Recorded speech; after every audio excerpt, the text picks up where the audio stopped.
Let's go to my colleagues now. We've got Paul Murray and Kieran Gilbert standing by for us. So great to see both of you. Kieran, first of all, to the Prime Minister's courtyard. It was a long press conference. He took every question from, overseas issues to the messages that he really wanted to get across. And it was really, stick with us. We're turning a corner. We need another 3 years. Yeah, indeed. And that Medicare card, we can expect that time and time again throughout this campaign, Laura. He's trying to say that, take on that negative line that the last 3 years have been difficult for people, that people are worse off, but in a way try and turn that into a positive, like leaders have done before, trying to make the argument that their weakness can be seen as a strength, like John Howard did back in the day when he spoke about the inability to trust that government and on interest rates, he turned it. And this is the message for Anthony Albanese today about leaning in now to say, we're through the worst of it, stick with us, there are better times ahead. And as we've discussed with Pete this morning, Laura, when it comes to the strength of this campaign, it's really going to be, depending on the advertising, on the message of the leaders, and the ability for both leaders to retain discipline. And you can say one thing about that news conference, there was no clear gaffe.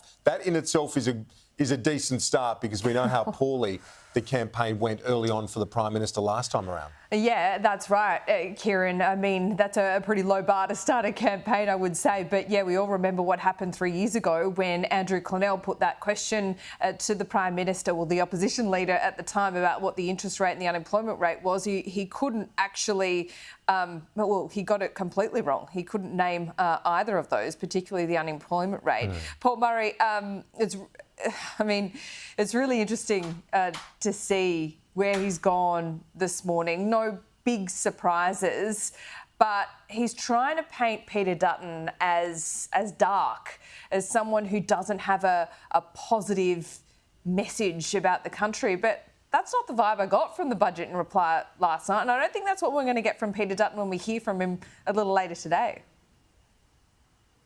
No, the caricature of Peter Dutton that they've tried to build over the past 3 years, well, it hasn't been what people have believed. We go into this election with one absolute fundamental, OK? According to the bookies, Labor is the favourite.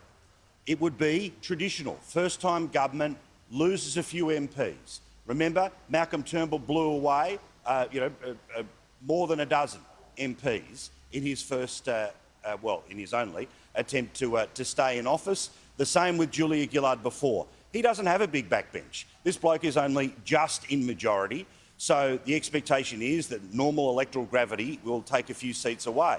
But the way this fight's going to work is that for the past 3 years, or certainly 2 of the past 3 years, the majority of people think the joint's headed in the wrong direction. The majority of people, up to 60% in some polls, say the Prime Minister's doing a poor or a very poor job. So if they want to think that the Labor bubble is all about Peter Dutton is unelectable, well, he's been at times the preferred Prime Minister, which is pretty wild considering where they were 3 years ago. The best description I can have about the fight we're going to see and about the speech that you saw from Anthony Albanese, if you pay attention to the detail, you could hear the gaslighting. You're going, hang on, mate, that's not the case. But the reality is, here's the boxing match.